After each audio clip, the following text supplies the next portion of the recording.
BRS KCR అంటేనే మోసమని BRS Ramagundam MLA అభ్యర్థి చందర్ అతని అనుచర వర్గం ఎంత అవినీతి పరులో రామగుండం నియోజకవర్గ ప్రజలందరికీ తెలుసునని కేశవరం సిమెంట్ పర్మనెంట్ కార్మిక సంఘం అధ్యక్షుడు బయ్యపు మనోహర్ రెడ్డి జయ్యారం ఎంపీటీసీ గంగాధరి రమేష్ అన్నారు. ఈ మేరకు పాలకుర్తి మండల ప్రెస్ భవన్ లో విలేకరుల సమావేశంలో వారు మాట్లాడుతూ రామగుండం బీఆర్ఎస్ ఇన్ఛార్జ్ గా వ్యవహరిస్తున్న నారదాసు లక్ష్మణరావు అంటే గౌరవం ఉందని, కానీ తమరికి రామగుండం ఇన్ఛార్జి ఇవ్వడం రాజ్ ఠాకూర్ పై చేసిన వ్యాఖ్యలు బాధాకరమని అన్నారు. మోసం అనే పదం బీఆర్ఎస్ పుట్టినాకనే పుట్టిందని వారు విమర్శలు గుప్పించారు.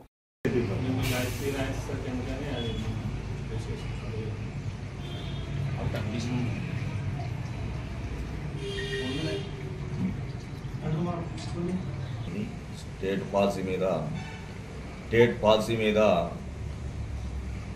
ఏదో మాట్లాడడం జరిగింది. అట్లాగే మోసపూరిత మాటలు అనేది కాంగ్రెస్ గవర్నమెంట్ను లక్ష్మణరావు మాట్లాడడం అనేది చాలా సిగ్గుసేటు. ఎందుకంటే మోసం అనేది టీఆర్ఎస్ పుట్టినాకనే మోసం అనేది పుట్టింది. కాబట్టి ఒక్క మోసమే కాదు, కేసీఆర్ పార్టీ పెట్టినప్పటి నుంచి మోసపూరితమైన మాటలే.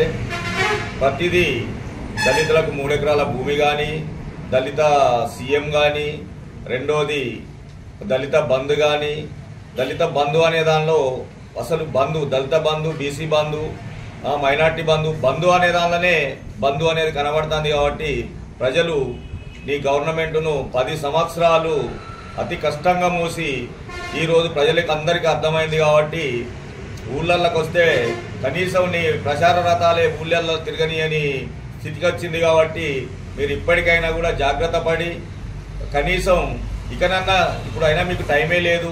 ఎందుకంటే మునిగిపోయే పడువైంది. కాబట్టి జనం అందరూ చీదరించుకుంటారు.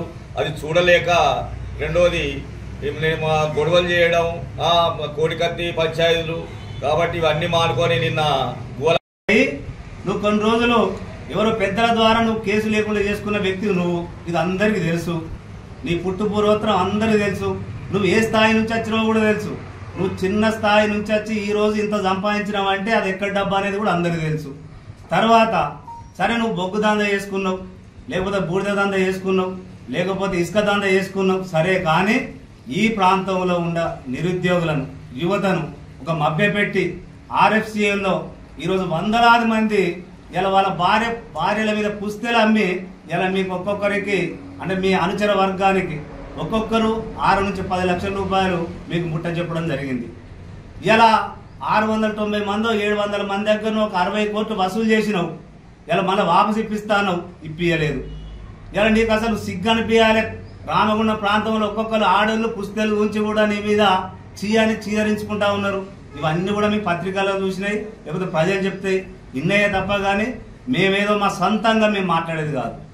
ఇలా నీ గురించి ఇంకా ఉన్నది, నీ గురించి చెప్పాలంటే ఒకటే రోజు కాదు, ఈ 15 రోజులు నీ చరిత్ర రోజుకొకటి చెప్పుకుంటా పోతాం. ఇలా మా నాయకుడు ఉన్నాడు, ఎక్కడనైనా కానీ ఎవరినైనా కానీ ఇబ్బంది పెట్టిండో, ఎక్కడైనా ఒక 100 రూపాయలు తీసుకున్న చరిత్ర ఉన్నదో. ఇలా ఇక్కడ కేశవరాం సిమెంట్ ఫ్యాక్టరీలో